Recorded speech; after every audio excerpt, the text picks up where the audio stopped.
Bonjour à tous, c'est Roland pour Forexagon. Aujourd'hui, je vous propose une vidéo de cours sur l'utilisation du RSI. Ça sera une vidéo qui sera constituée de beaucoup d'exemples, mais on va tout d'abord revenir un petit peu sur les principes d'utilisation de base du RSI. Alors le RSI, c'est un indicateur compris entre 0 et 100. C'est donc un oscillateur. Il ne peut pas dépasser ses bornes, c'est dans sa formule de calcul. Par conséquent, on peut déterminer des zones d'excès, qui sont plutôt, on va considérer comme proches de ces zones maximales, que sont 100 et 0. Donc la zone qu'on va considérer de surachat, c'est-à-dire où le RSI est suracheté, où il a trop monté, ou trop, si les cours ont monté trop vite ou trop longtemps, c'est la zone de 70. Donc supérieur à 70, c'est en zone de surachat. Et inférieur à 30, c'est zone de survente. Donc ce qu'on peut faire, c'est trader l'anticipation. C'est-à-dire acheter lorsque les cours ont trop baissé, c'est-à-dire où le RSI est en survente, et vendre lorsque les cours ont trop monté, c'est-à-dire quand le RSI est en surachat. Ça se réalise pas toujours, hein, c'est pas une vérité absolue, et même pas forcément une vérité du tout, ça dépend de la configuration et de l'interprétation qu'il faut en faire. Ensuite, les autres méthodes, donc l'autre méthode, ça permet de comprendre comment ça fonctionne en tendance. Donc on va définir la zone de 50, donc le milieu de 0 et 100, hein, le centre du RSI. Cette zone, quand on va être plutôt, le RSI va se situer au-dessus, on va plutôt être dans une tendance haussière, et quand il va être en dessous, on va plutôt considérer que les cours sont tendance baissière. Donc c'est un petit peu un indicateur de suivi de tendance à ce sens. Ensuite, il y a l'utilisation des divergences, c'est-à-dire lorsque les plus hauts, je vais expliquer ça rapidement, il n'y en a pas pour très longtemps, lorsque les plus hauts sur le RSI sont de plus en plus bas, mais que sur les cours, les plus hauts sont de plus en plus hauts, alors on a une divergence baissière, et inversement pour une divergence haussière. Mais on va voir ça dans un exemple très rapidement. Donc, tout d'abord, quand c'est qu'on utilise le RSI et où? Et de quelle manière? Le RSI, ça s'utilise principalement dans des zones plutôt de range. Mais pas toujours, il y a d'autres méthodes, mais pour trader, pour utiliser les zones de surachat et de survente, on va privilégier les zones de range. Pourquoi? Parce que dans une zone de tendance, comme vous voyez ici, les cours vont rapidement à chaque fois dans le surachat, hein. Vous voyez ici, on a plusieurs zones où les cours rentrent en surachat. Là, et ensuite, là, vous voyez, il y en a 3 qui suivent. Mais les cours continuent quand même à monter. Donc c'est pas un indicateur absolu, c'est pas parce on est en surachat que ça va descendre. Évidemment, souvent ça descend très rapidement pendant un petit peu, mais pas souvent, pas très longtemps généralement. Ça dure pas longtemps. En range, c'est différent. Quand on va toucher des zones de surachat ou de survente en range, comme vous voyez ici, donc là je vais prendre cette période, là vous voyez, toute cette zone ici, quand on va rentrer ici en surachat, là vous voyez il n'y a pas vraiment de tendance, on le voit clairement, hein, les cours évoluent à plat. On va rentrer en surachat ici, et bien les cours vont descendre rapidement. Ensuite on va arriver sur une zone plutôt de survente ici. Les cours vont avoir tendance à ralentir, voire à augmenter, à accélérer après. Et après, une fois qu'on est rentré en tendance, évidemment, ça ne se vérifie plus. Les cours continuent quand même à s'appuyer. Donc ça se trade sur des marchés qui n'ont pas beaucoup de tendance, les zones de plus haut et de surachat et de survente. Ça peut s'utiliser aussi en tendance, alors c'est ce qu'on va voir, mais que dans un sens. Alors par exemple là, on a notre RSI, on a une tendance plutôt accélérée à la hausse. Notre RSI est réglé à 14 périodes, et effectivement il ne peut pas revenir en zone de survente à ces niveaux-là. Donc ce qu'on va faire, c'est qu'on va un petit peu réduire la période, on va passer à 9 pour voir si on arrive à toucher. Non, en fait on n'y arrivera pas ici, même avec un RSI 5. Mais alors je vais chercher un autre exemple un petit peu plus loin.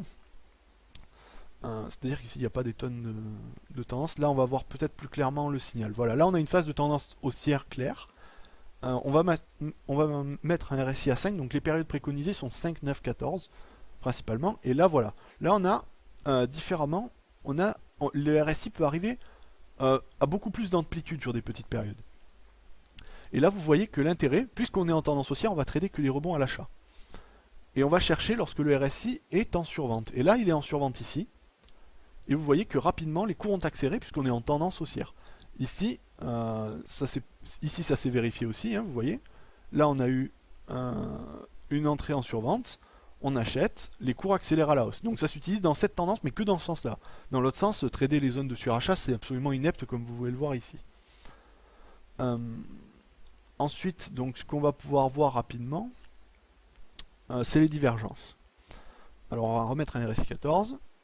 La divergence baissière, c'est lorsque les cours... alors, je vais en chercher une. Je sais que j'en avais vu une il n'y a pas longtemps. Voilà. Là, on en a une qui est à peu près...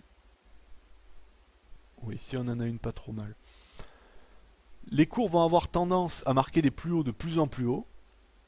C'est-à-dire comme ceci. Hein. Là, bon, ça se vérifie pas trop parce que le plus haut n'est pas vraiment beaucoup plus haut que le précédent, mais un petit peu. Enfin, on voit l'idée, ça se généralise comme ça. Et le RSI a fait des plus hauts de plus en plus bas, comme vous voyez ici. Bien là, on va avoir un signal plutôt baissier. Et là, comme vous voyez, ça baisse à la suite. Donc ça, c'est une bonne indication. Ça se trade pas tout seul comme ça, mais c'est pas un signal en soi parce que ça peut continuer, ça peut un petit peu perdurer un petit peu. Mais ça donne une bonne indication sur la fatigue du mouvement. Au contraire, la divergence haussière, là on en a une très belle ici, vous voyez, là, en fin de tendance, comme ceci, alors, les cours marquent des plus bas de plus en plus bas, et le RSI marque des plus bas de plus en plus haut. Donc vous voyez ici, de suite, ça a rebondi, ça a accéléré, ça a continué.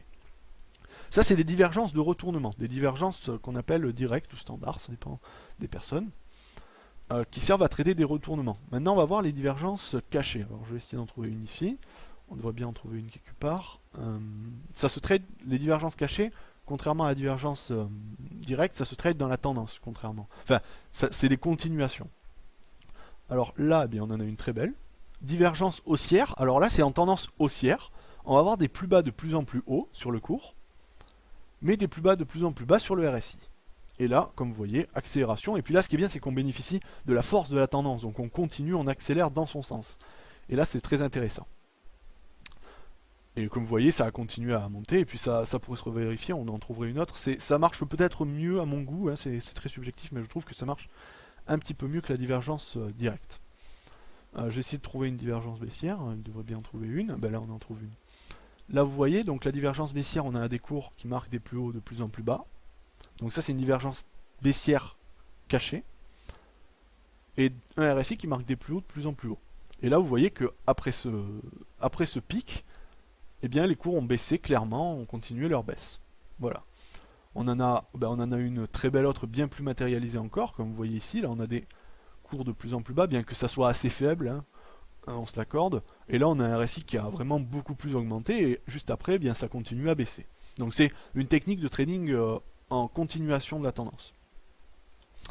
Et ensuite, donc là, on a vu, on revoit par rapport à ce que je vous ai dit tout à l'heure, chaque point théorique. Donc maintenant, on va voir le passage au-dessus du 50 ou en dessous.